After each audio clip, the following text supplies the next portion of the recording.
This is problem 16-121. It's on page 751. Gear C has a mass of 3 kilograms and a centroidal radius of gyration of 75 millimeters. The uniform bar AB has a mass of 2.5 kilograms and gear D is stationary.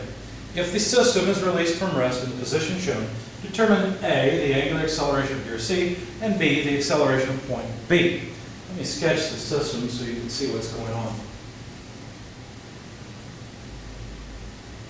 There is a gear that is grounded. It's not clear from the figure, but this gear, gear D, is certainly grounded.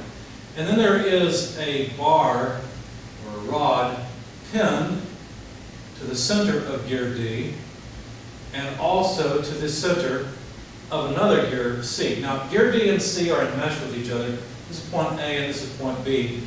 And so, of course, this is a ground pivot. I guess I could draw it like this, but that's sort of redundant. Okay? Now, the radius is 0.1 meters for both of these gears, so I won't write it both places. So, of course, they're separated by a distance of 0.2 meters, or 200 millimeters. They said that the mass of B, we'll call it C. Mass of C is 3 kilograms, and that the centroidal radius of gyration, K, is 0.075 meters. That's 75 millimeters. I just went ahead and converted it. The bar, AB, has a mass, let's see now, I don't remember what I just used M for the mass. This one. This is a little bit of a long problem. I want to make sure I use my symbols consistently. Oh, and by the way, I defined this as R, and I defined the distance between the two as L. So anyway, I just realized I should have used R more often, but oh well. So the mass of the bar AB, and I just gave it the symbol M, is 2.5 kilograms. And we're assuming that it's a long, slender thing. Now, everything's stationary. In other words, the initial velocities and accelerations are all, the initial velocities, linear velocities and angular velocities are all 0.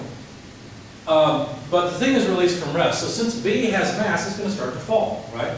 But it's got to roll as well. So it has to be angularly accelerated by gravity in addition to essentially falling. So let's see, we're supposed to find the angular acceleration of gear C. So I call that alpha C, and the acceleration of point B. So what we're trying to find here, let me tuck it in, because I'm going to need a lot of space. This is a fairly long solution. We want to find the angular acceleration of C, that's this gear, and we want to find the linear acceleration of point B, and I think I call that A sub B.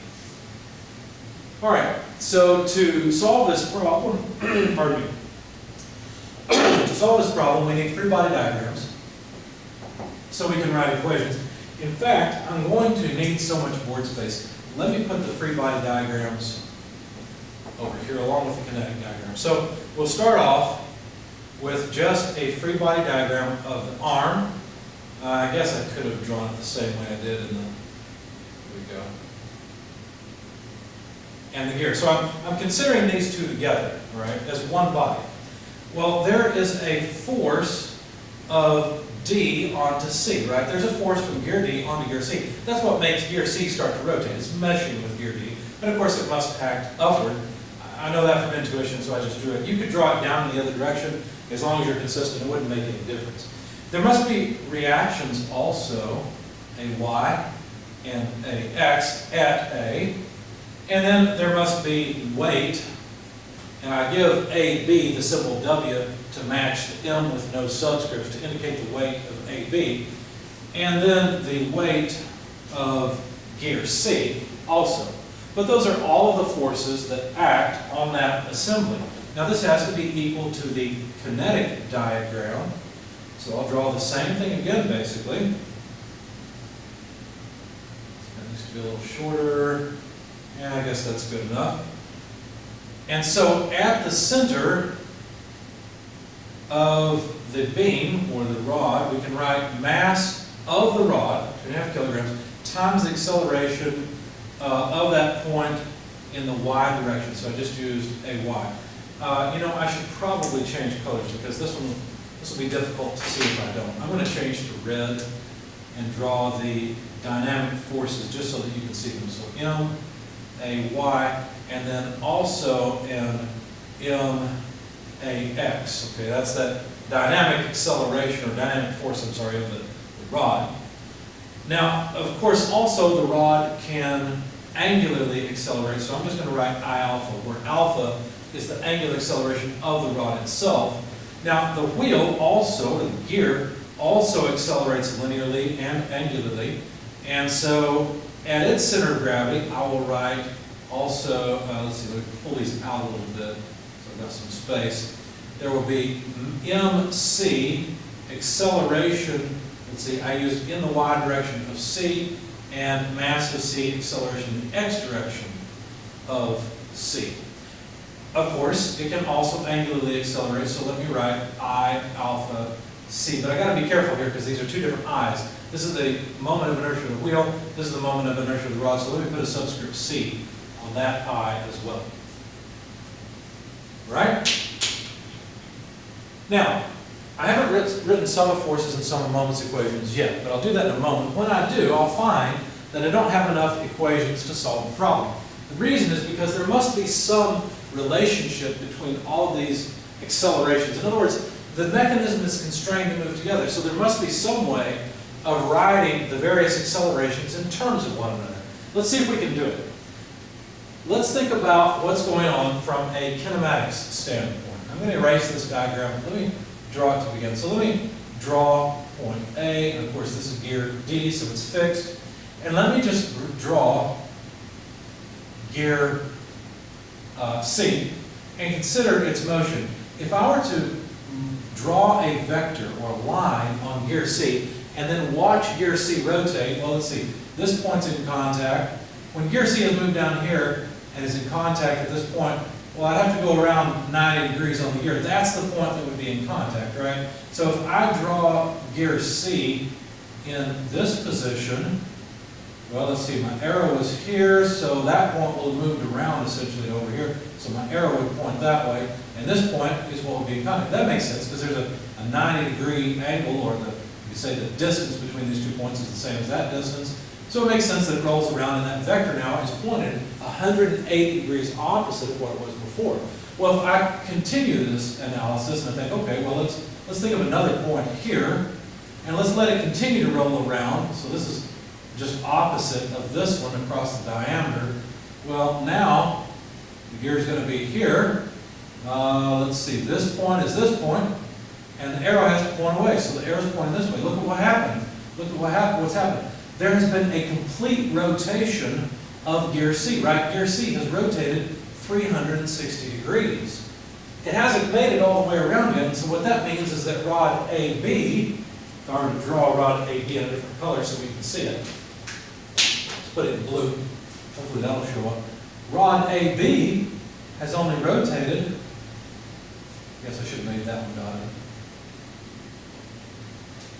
has only rotated through 180 degrees. And so what that means, now notice they're both rotating the same direction, right? They're both rotating clockwise in this analysis. And so what that means is that a change in angle of gear C is equal to 2 times the change in angle of rod AB. So for every rotation of rod AB, gear C rotates twice. Well, if I were to differentiate both of these sides with respect to time, I could write that omega C equals to omega AB. If I differentiate it again to get to acceleration, I could write alpha C equals 2 alpha AB. So the angular acceleration of gear C is twice the angular acceleration of rod AB. That's one of the equations that I need. That's one of my kinematic equations. I'm going to jot them down up here because I need the board space. There's a lot of algebra to go through in solving this problem. So there's the angular relationship, or the angular acceleration relationship between the bodies. Okay, what about linear accelerations?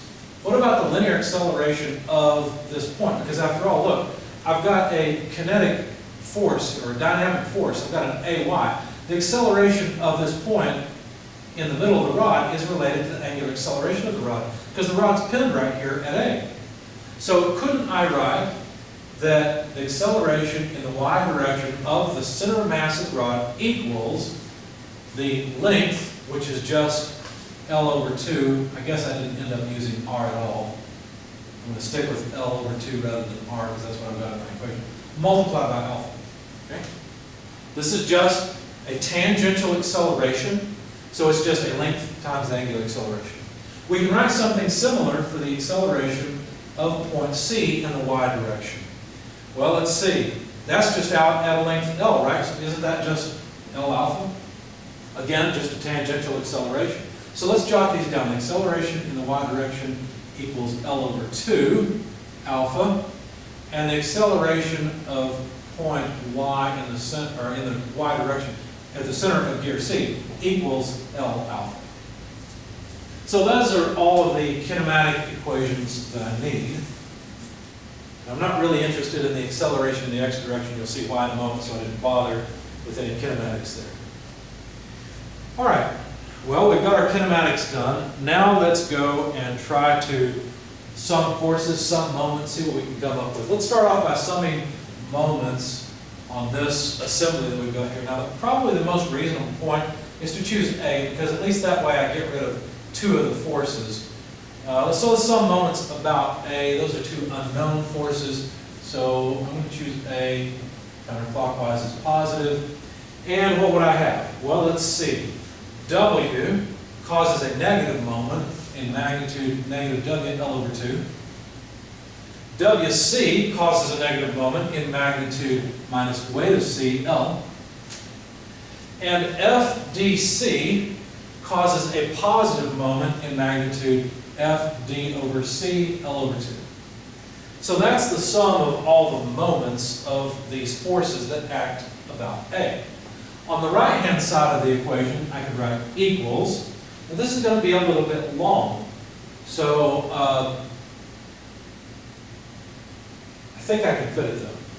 So the easy ones are to write I alpha plus I alpha C, or IC alpha C. That takes care of the dynamic moments, and it doesn't matter where they're applied. It doesn't matter if they're at the center or some other point of the body. That doesn't make any difference. You just add them in. I alpha plus IC alpha C. Well, what about the moment of the dynamic forces? Well, the x components don't do anything. They pass through A. But the y components do. In fact, MAY acts at a distance of L over 2. MCAYC acts at a distance of L. So let me write that down. So let's see, plus MAY L over 2 plus MCAYC. I'm running off the board. Let me try again. I'll just have to move this to the next line. So I alpha plus IC alpha C plus MAY L over 2. That's the moment of the dynamic force at, I guess we don't have a name for that point. Probably we could call it E. So at E. And then plus the dynamic moment, MCAYCL. There we go. Long equation, but there it is. Now, how about these I's? Can I get them? I'm going to need them. Why don't we jot that down while we're at it? Let's see, some space. How about right here? I, the moment of inertia of the rod. That would be the mass of the rod times the length of the rod squared divided by 12. How about of the gear, or essentially the flat disc, IC? Well, that would be MCK squared, because they gave us the radius of gyration, centroidal radius of gyration of the gear. So it's just the mass times the radius of gyration squared. So that was easy enough.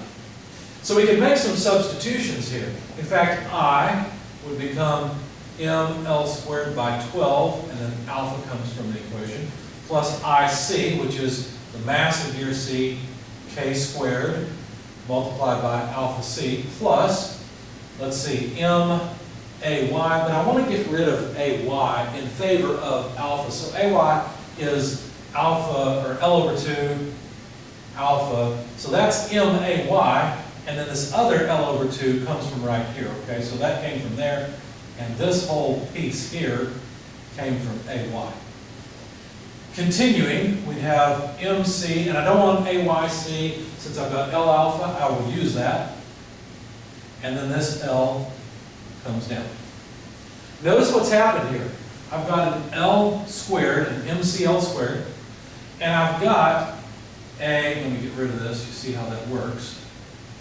I've also got an ML squared over 4 alpha. Now the ML squared over 4 alpha could be combined with this ML squared divided by 12. So let's see. If we were to gather all the terms together, let's factor out alpha, and I'm sorry, I wrote alpha C here. That's okay because it came from here. So, let's make a substitution to alpha AB. Now, there's a problem because I've got alpha running around and I've got alpha C and alpha AB. Which one am I really trying to use? How do I define these? Alpha C is the angular acceleration of gear C. I wrote I alpha, so that's alpha AB. So AB is just alpha. Did I use alpha AB? I did not. I just used alpha. So now that I've got alpha C is 2 alpha, then let me make that substitution here. So plus 2 alpha. There we go. Now I only have alpha throughout the equation. Okay, well now what can I do? Well, you might notice that there's a nice little simplification here, right? You notice that there's an ML squared over 12 and an ML squared over 4 alpha. Well, we can combine those. I guess before we do, let's go ahead and put them together so you can see it. ML squared by 12 plus ML squared by 4 plus this term 2MCK squared plus MCL squared times alpha, just factoring out alpha. And then actually I can combine these terms as well. Let's see, this would be combining these two, 1/12 plus 1/4. Well, a fourth is the same thing as 4/12. No, I'm sorry, it's 3/12. Am I thinking right? Yeah, 3/12. So 3/12 plus a 12 is 4/12, but 4/12 is a third. So ML squared by 3. That takes care of these two pieces. Plus, now let me factor out the MC. It's not a big simplification, but it is something.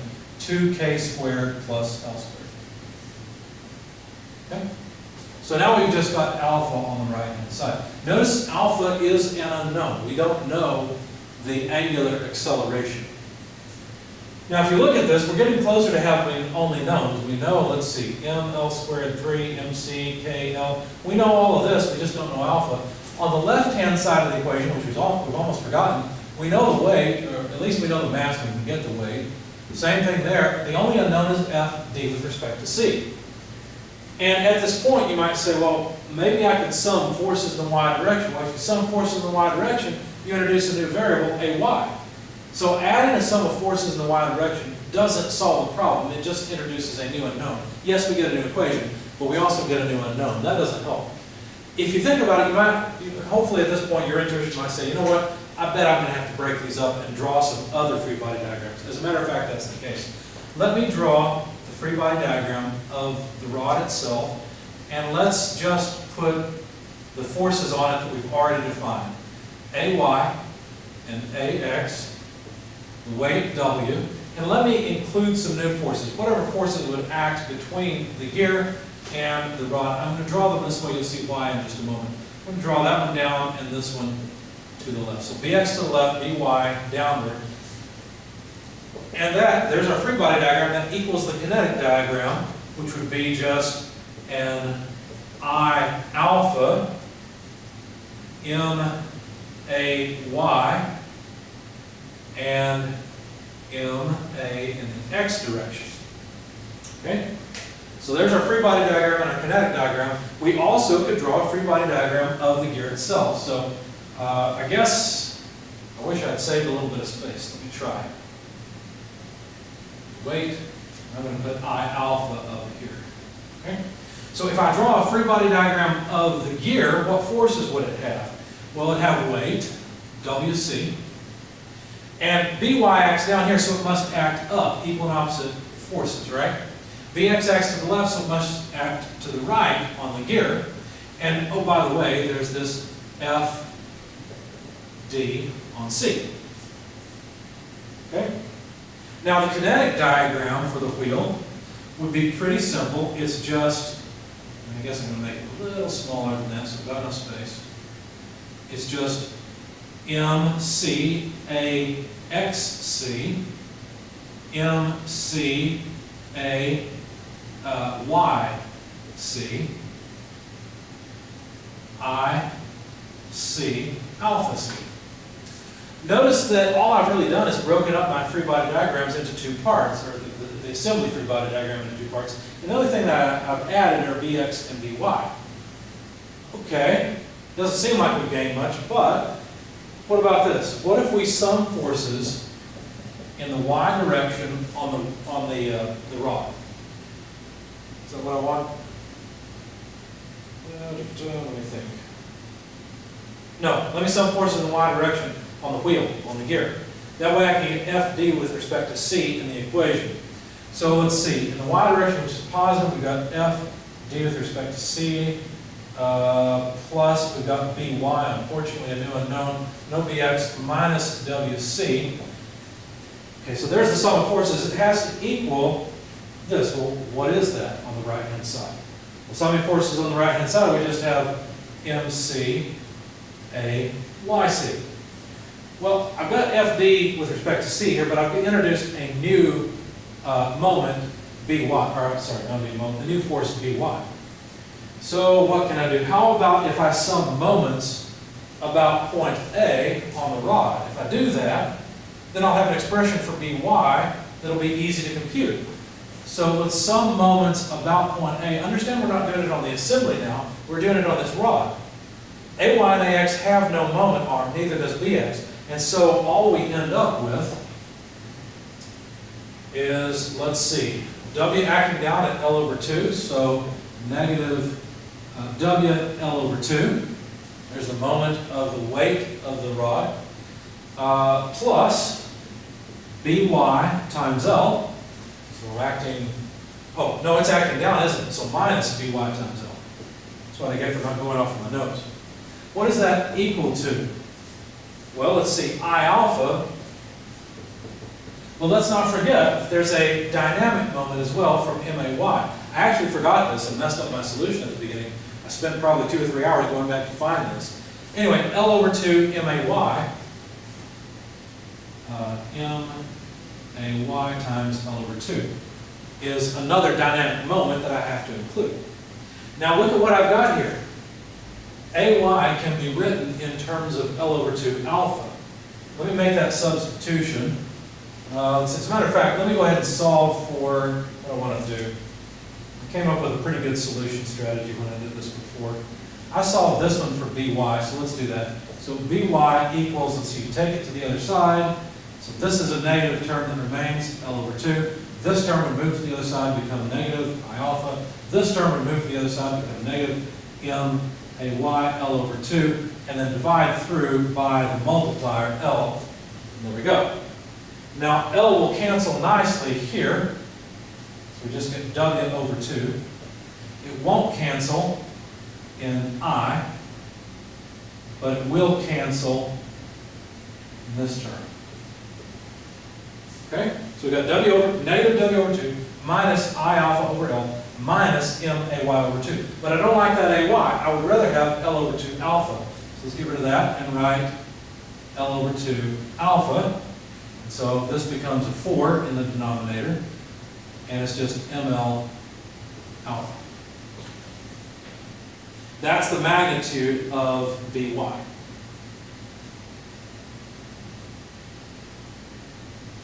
Okay. Now there's another substitution that I can make. I is ML squared by 12. So let's see, ML squared by 12. So what's that going to do? Well, let's see. L will cancel with an L squared, or well, with an L, so that's gone. And we just have ML over 12 alpha, right? So this is just ML over 12 alpha. But now I notice that I've got an ML over 12 alpha minus ML over 4 alpha. So I've got 1/12 and 1/4 again. So this is 3/4, right? No, I'm sorry, 3/12, excuse me. Plus 1/12 is 4/12, which is a third. So I can just write minus a third ML alpha. There we go. So there's the magnitude of By. Now let me take this and plug it back in here. Since I have used up my moment equation, because this is the result of the moment equation, I'm just going to erase it, and say then that FD with respect to C equals, I'm going to solve for it, MCAYC, that's this piece, plus WC, moving this to the other side, minus BY. Well, minus BY is plus those two things, right? So I can just write plus W over 2 plus ML alpha over 3. Double check my notes and make sure I've introduced any errors at this point.